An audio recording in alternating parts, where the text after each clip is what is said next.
Attention, you're listening to The Todd Huff Show, America's home for conservative, not bitter talk and education. Be advised, the content of this program has been documented to prevent and even cure liberalism, and listening may cause you to lean to the right.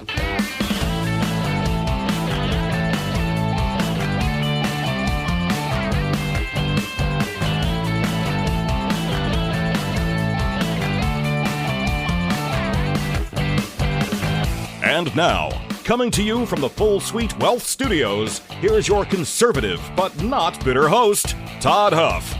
My friends, federal, quote, safety net programs, those are defended based upon emotion.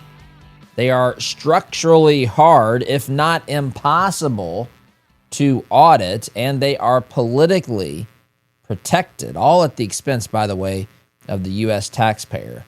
This allows, large-scale fraud, abuse, and the like to persist and makes even basic oversight feel forbidden or dirty or inappropriate or whatever. And I want to talk about this today, my friends. Thank you for tuning in. I'm your host, the ever-so-lovable Todd Huff. You can share your thoughts, questions, feedback via email, todd@toddhuffshow.com. Also encourage you, if you haven't, to subscribe to our free daily email newsletter called The Inner Circle, my friends, where we talk about these issues that we talk about on the show and other things as well, behind-the-scenes stuff. You name it happening there in the newsletter. Sign up for that on the website, toddhuffshow.com. That's where we're headed today, my friends. But let's be honest here.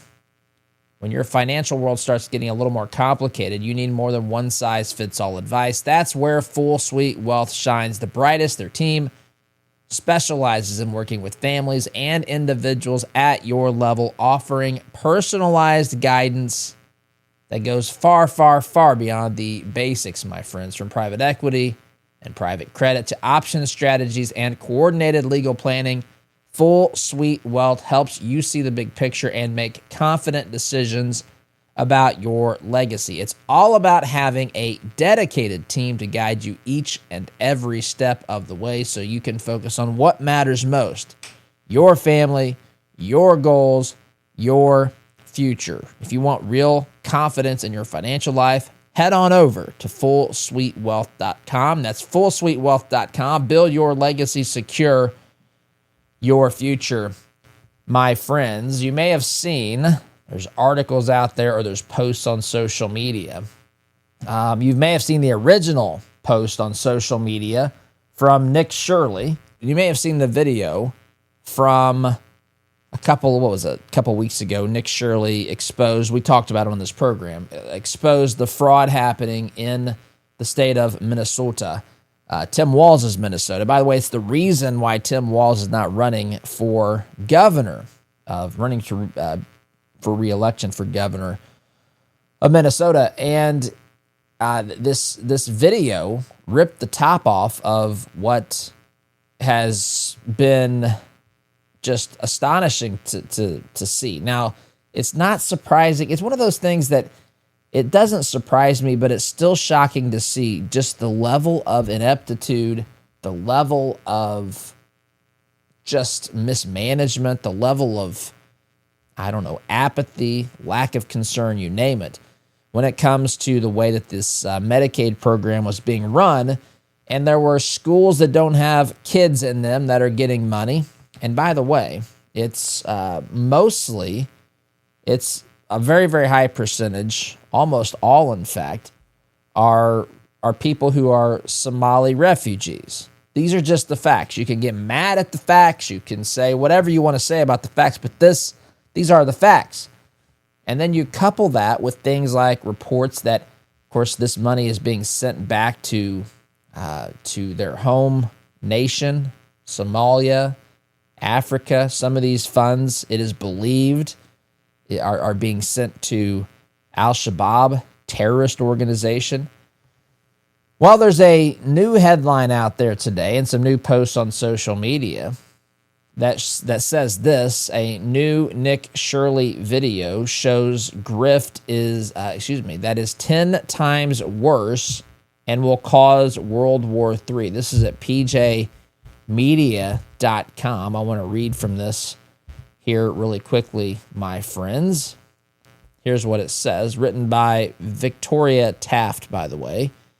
U.S. Treasury Secretary Scott Bessent was told over the weekend that a new Nick Shirley video being released soon, maybe even as early as Monday, is 10 times worse than the Quality Learning Center daycare scam. In Shirley's previous video, he and his source, David Hoke, who has been investigating this billion-dollar-plus scam for years, discovered multiple daycare centers in one building without children in them for years. So multiple daycare centers were supposedly in existence in one building in Minnesota, and they don't have any children in them. They exposed this YouTube video, Nick Shirley. This was posted on X, everywhere else. Many people have seen this. And this is where Hoke says is the heart of the ongoing continuing criminal enterprise. Hoke says the new video will show that most of these companies are Somali-owned, and his and Shirley's visit to these companies found 0 companies. So he's basically saying all of these things, they've created a fraudulent enterprise, a fraudulent scam paid for by you, my friends, paid for by me, the American taxpayer, paying for this. He says that these companies, they visited them and there's 0 real companies. He continues here. What I believe is the core of all this is non-emergency medical transportation.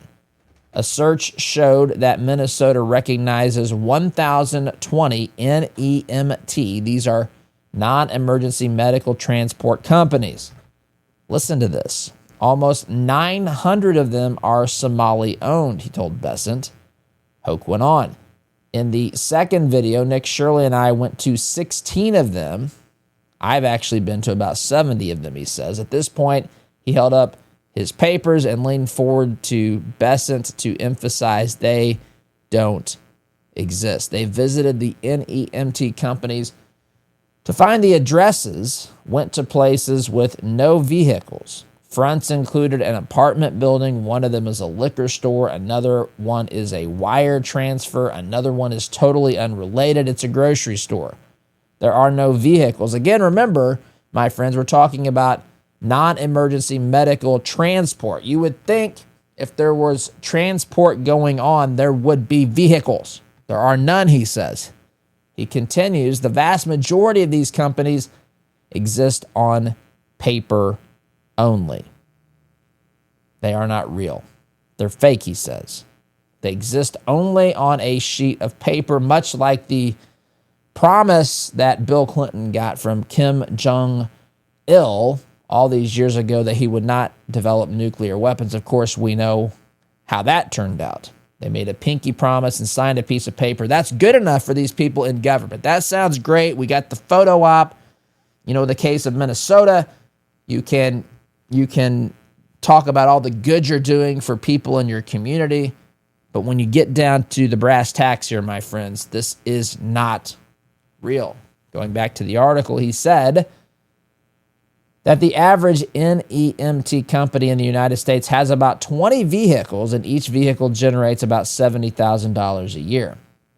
He said that if you run those numbers, 800 companies, 20 vehicles, $70,000 a year, it's an enormous sum of money that's going out. I haven't done the math. Maybe I'll do that here in real time. Let's just see what that number comes out to. 800 companies, 20 vehicles, that's 16,000 vehicles, and then each vehicle, $70,000. That is, oh boy, that is 1.12 billion with the B dollars. Then they've got a link here to the video, a preview video that Nick Shirley released. Shirley says that inside the store, referencing kind of this preview video, Shirley says that inside the store in a grocery store in Minnesota, different shops are crammed into one store. He says a phone company wires money back to Africa. That's not illegal, by the way. People wire money all the time. What does matter is if you're trying to launder ill-gotten gains, and that's where Bessent and the Treasury Department come in. Multiple, but also matters too if they're being sent to terrorist organizations, which I don't know if it's tied to this particular story, but there are reports that has happened as well. That would not be shocking either. Multiple news sources, including Minnesota's Alpha News, report that there are suitcases of money being taken to Dubai and ending up in Somalia. There is a Byzantine path through which government money is freely given for a Somali-run non-emergency medical transportation system whose vans have been parked for years. Hoke said chasing the money line is fine, but he advised Bessent, you got to drop down like Batman on DHS, the government agency doling out the money, because they're the ones writing the checks. They're the ones allowing the fraud to happen. Look, he says, you can blame the Somalis, but if you stick your hand out and someone puts $100 in it, he said, they'd keep doing it if the government is handing it out. But he warned, I'm telling you, and there's a video of this on in this link, and this, by the way, will be posted on our site in today's stack of stuff. You can look at this video if you want there. You can also go to pjmedia.com. I can't give you the full URL here because it's really, really long. Anyway, he says, Hoke says, I'm telling you, when the next video comes out, it's going to be World War III. So, I want to talk about this today. My, oh my. I want to talk about this. A lot going on, a lot to kind of work through. But what we're learning here, I guess, in summation, is that fraud, this is what fraud looks like. If this is all true, the allegations are true, and it materializes and is delivered as they promise here, this is what fraud looks like as a system of operation, an operating system. This is bringing the truth to light. This exposes things happening in the back alleys of Minnesota. And, I'm picking on Minnesota. That just happens to be where these reports are coming from. But my friends, we should all be aware that this is happening probably in lots of places and with lots of different programs. In fact, I have hinted at a couple times that there are murmurs of similar stories from the state of Washington as well. I would expect this to be the case. It could happen anywhere, but I would not be surprised, as citizen journalists do some digging and some reporting, that the blue states are exposed for this kind of thing because of several factors. One of those is they will throw tons of money at welfare programs, and they don't know how to manage a lemonade stand, yet they're in charge of our state's governments in many cases. Don't be surprised if many blue states, and it could happen in red states too. Red states are not immune. It's just human nature, and it's what happens when government gets too big, as people in the Huff family like to say, too big for its britches. People aren't even hiding this anymore. This is done virtually in plain sight. I mean, they've created, in some cases, addresses. Well, they've created some address that they're referencing, but it's an apartment building in some cases. They don't have vehicles for a transportation company. I mean, this violates all sorts of logic, and there are all sorts of red flags there, yet people continue to, I guess, be oblivious to this. Again, multiple stores in one room, a phone company that's involved that's wiring money back to Somalia, wiring money maybe to other places as well. This is happening in the broad daylight, and again, it's broad daylight, but not. It's in the shadows, but it doesn't take much digging. I'm not criticizing. What Nick Shirley's done here is incredible. And by the way, where are the media? Where is the mainstream media on this? Why are they not reporting on this? Why are they not digging into this? This should be a textbook example for them to follow. Just go to, well, right now you can go to Minneapolis. You can start poking around at all the other programs. And by the way, may I call on the local media around the country to do the same in your respective cities. I don't care if you're here in Indianapolis, if you're in Des Moines, Iowa, St. Louis, Missouri, Orlando, Florida, Austin, Texas. It doesn't. Phoenix, Arizona, Salt Lake City, Utah. It makes no difference. Seattle, well, it might make a difference as I think about some of these cities. But it probably exists to some degree everywhere. If you want your name to be known as a journalist who uncovers the truth, maybe you should start in this particular area and get to work and actually do your job instead of letting a YouTuber. And again, I don't mean that in any critical way. I actually admire Nick Shirley quite a bit here. His origins for what he does are much like what we had here. We started in a closet. So I admire him and all that. I'm just saying he doesn't have the resources, the backing, the training. It goes to show that none of that stuff matters, especially if the people who are getting the paychecks are in cahoots with the people who are running the government. That seems to be, my friends, what's happening here. So this might be just the tip of the iceberg, and we'll talk more about this. We'll talk about social programs, all that stuff as the program unfolds, my friends. I want to remind you that if you have a business, if you are in marketing, if you are in HR, if you need branded merchandise, if you need things with your logo or your message printed on it, from trade show banners and trade show booths to company apparel to name tags to promotional products or anything else you can think of, Red, White, and Brand is here to help you. RedWhiteandBrand.com is where you can go for more information. You can also save 10% using promo code Todd on your first order. RedWhiteandBrand.com. Again, that's RedWhiteandBrand.com. Promo code Todd, my friends. Red, White, and Brand, your logo on almost anything. All right, the tip of the iceberg here. This may be the tip of the iceberg. In fact, there's a second article I want to talk about here today. It's also coincidentally in PJ Media. This one's written by Rick Moran. Headline here is tip of the iceberg. You're not going to believe the amount of fraud and waste in safety net programs. A lot of people will get caught up or tied down in the fact that this first program here that's been exposed is being run by Somali immigrants. That's the story for them. Oh, it's all about someone's race or their ethnicity. That just happens to be who's doing this, my friends. This is happening, I'm telling you, you know this, on a massive and large scale. In fact, Rick Moran says it's bigger than what we can imagine. The headline he writes probably has most of you saying to yourselves, of course I believe the amount of fraud taking place in the federal safety net programs. No matter what number you report, Moran, I've already imagined it.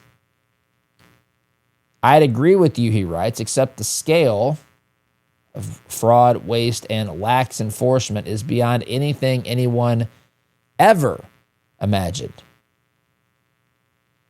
There's a I don't know how to pronounce the name, and a senior research fellow at the Mercatus Center at George Mason University, and a contributing editor at Reason, spent her entire career as a voice crying in the wilderness, trying to get Congress, opinion makers, and citizens to pay attention to the extraordinarily lax oversight of most government spending. Will the Minnesota Medicaid fraud scandal finally be the tipping point that will convince the parties to get serious about safeguarding the taxpayers' money? The outrage is justified. This is the individual, this research fellow. Her last name is Derugi. The outrage is justified because Americans are finally getting a concrete look at what happens when pushing public money out the door matters more than verifying the eligibility of the recipients, confirming services were delivered, or ultimately being a good steward of taxpayers' money. Federal prosecutors in Minnesota are suggesting that up to, listen to this, half Half, my friends, half of the $18 billion spent on 14 Medicaid-funded Minnesota programs since 2018 may have been tied to fraud. Half of it. Half of it fraud. This isn't around the edges. This isn't just isolated incidents of fraud or mismanagement or abuse or whatever else. This is documented examples of half of it being fraud. Half, 50%. 9 out of the $18 billion spent since 2018 on these programs has been tied to fraud, potentially. Yes, Moran writes here, that's $9 billion of government money. It's not real. $1 billion here, $1 billion there, pretty soon you're talking about real money, said former Illinois Senator Everett Dirksen.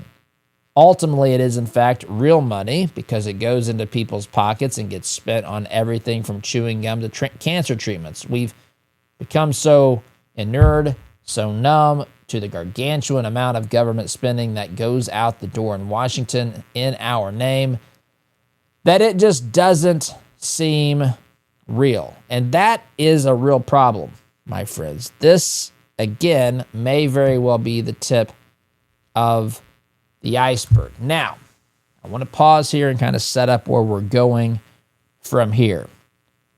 I want to talk about how many of these things are not audited, and when they are audited, the information that's found or uncovered by the auditors often goes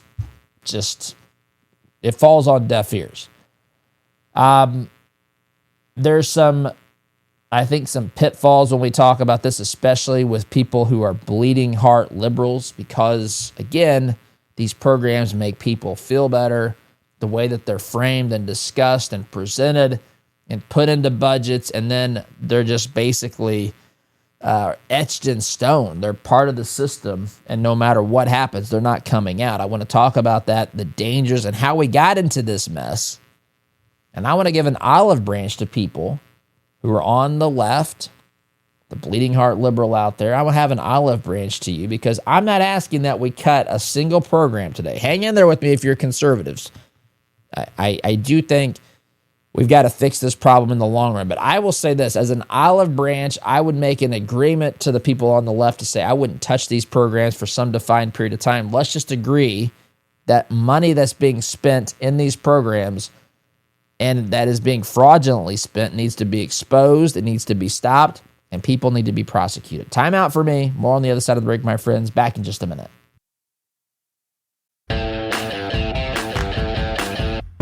Yes, my friends, I have an olive branch to the people on the left. I want to talk to them specifically here because anytime we start talking about audits, about programs that are Medicaid funded and so forth, federally funded to help people who are in dire circumstances, the alarm bells start going off for people on the left.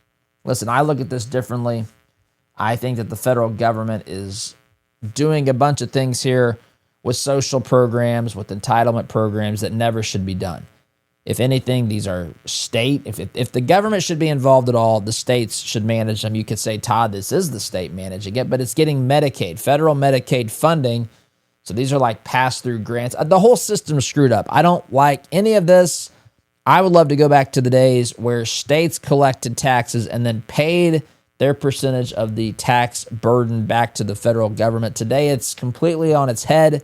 We have money taken out of our paychecks in the form of payroll taxes. Those go straight to Washington, D.C. Other taxes do too. And then states are then given money back to do things if they check certain boxes by the federal government. There's so much wrong.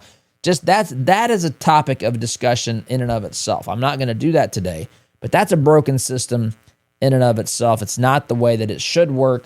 It's not the way it was ever supposed to work, but here we are. But the bottom line is these are federally funded, ultimately, programs because of the structure and so forth. And it's not something the government, in my estimation, the federal government should have ever been involved in. These are states' issues if it's a government issue at all. I would even much prefer these things to be managed by the private sector. nonprofits, churches. By the way, this is a big opportunity. I don't mean to be critical. I'm a follower of Jesus. I attend a church. And churches have done a lot of great things. They have. Christians have done a lot of wonderful things in this country, in this world. And those are tremendous things. The church has also made some mistakes. And I think a lot of times the church has deferred to the government to fix these problems, but that's not the way that it works. And just a side note, this isn't the whole topic of the show.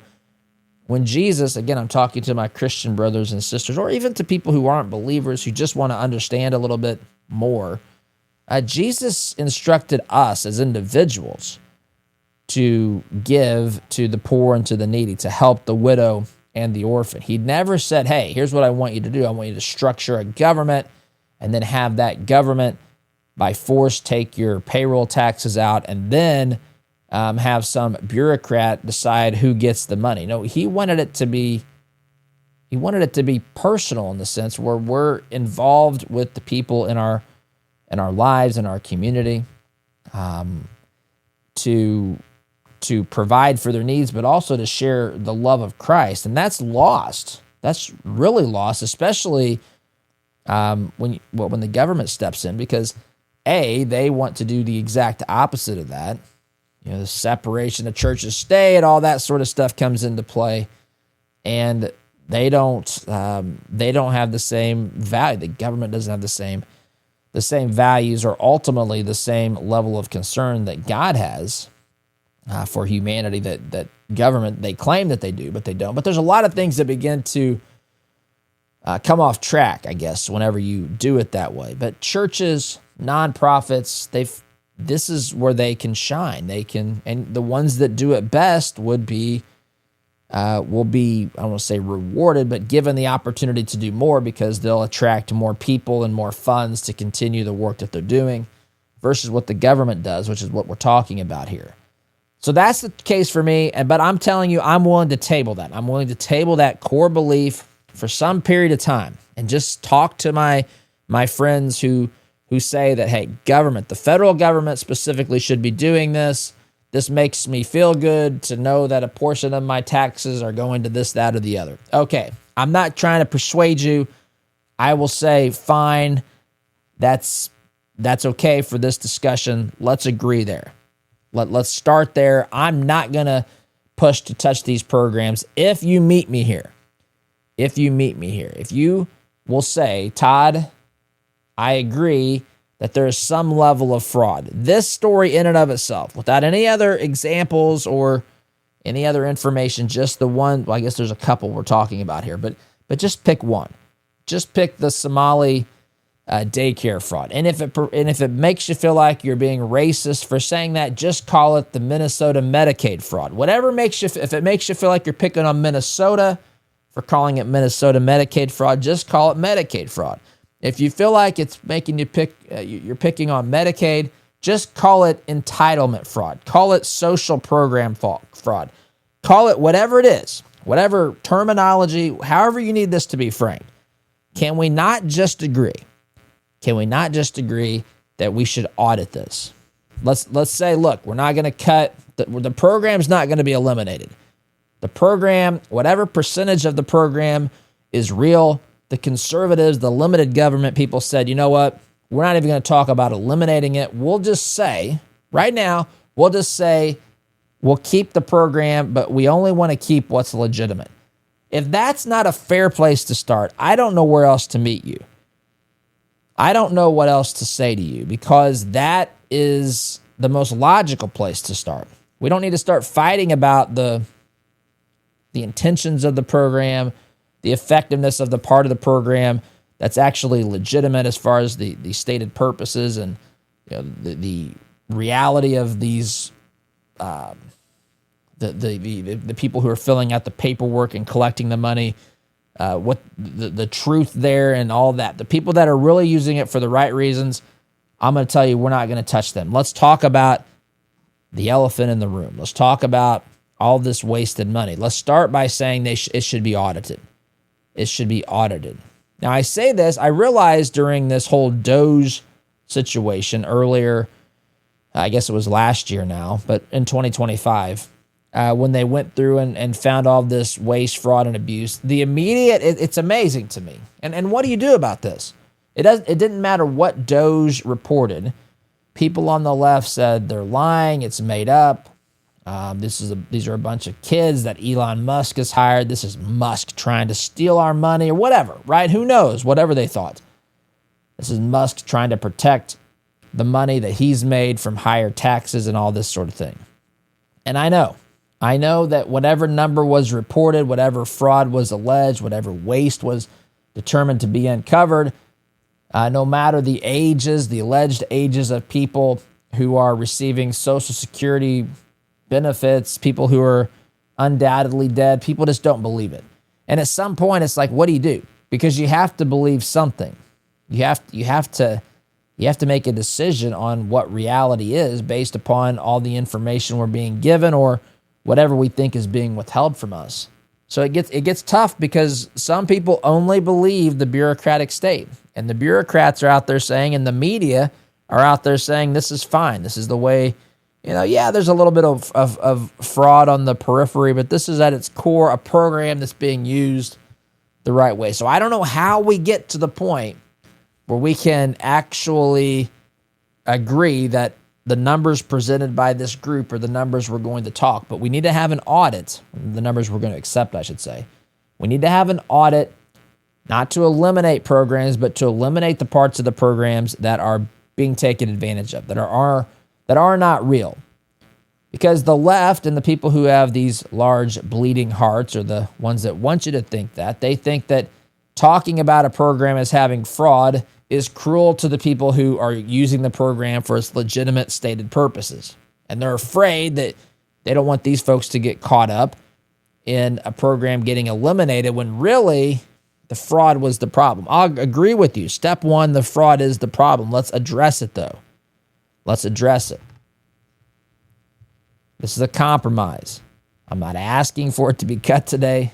Just show me what's legit, what's stolen, and hold people accountable. Prosecute whoever did it. Doesn't matter. And I will tell you up front, if they're a Republican and they're guilty of fraud, they need to be prosecuted. If they're Democrat, independent, I couldn't care less. Can we just agree that this is a starting point? I don't know why we can't. I don't know how a reasonable person would turn that down. I know that they're not reasonable if they turn that down. But I know for a fact people would turn that down. It's bizarre to me. It's crazy, but that's the way that it is. Friends, let's face it, living with discomfort is not a pleasant thing. And while prescription medications can certainly help, they often come with a long list of side effects, not to mention the risk of dependency. That's why more people are exploring natural options like Kratom from Christopher's Organic Botanicals, family-run company. They do things the right way. They work directly with Indonesian farmers. They lab test every batch to make sure it's safe, it's clean, no synthetics, no chemicals, no surprises, just honest, natural kratom that's been used for generations. So, the headlines, the problems you've heard come from synthetic blends, contaminated junk, shady sellers, my friends. That is not at all what you'll find with Christopher's. They keep it real, keep it clean, keep you informed. You can start with their Kratom Starter Pack. Use code Todd Huff. You'll save 10% on your first purchase. Visit Christopher'sOrganicBotanicals.com. That's Christopher'sOrganicBotanicals.com. Truth, tradition, transparency, and yes, my friends, time out for me. Back in just a minute.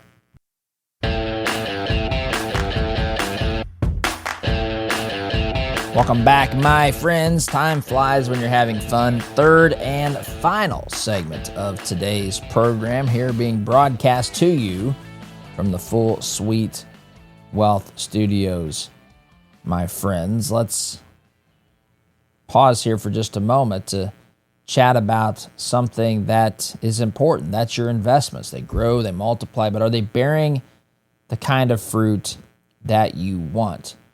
4-8 Financial believes your money should reflect your values. They specialize in wealth management and biblically responsible investing, screening out companies that do not align with your faith. It's all part of their purpose-centered financial planning, helping you live a life of meaning, of purpose, If you want to see if your investments align with your values, head on over to 48financial.com/Todd. Again, that's 48financial.com/Todd. You can complete a quick assessment to find out to what degree your investments are aligned with your values. 48 Financial, they're here to worry about your money so you don't have to. Okay, friends, I want to put this into perspective a little bit. When you think about entitlement spending, when you think about social programs, let's just say, I want to put this into context. If we use the fiscal year 2024 budget as the clean baseline, federal spending was right at $7 trillion, $6.9 trillion. Mandatory spending, which includes these programs, $4.1 trillion. That is, of course, coming from the Congressional Budget Office, the CBO.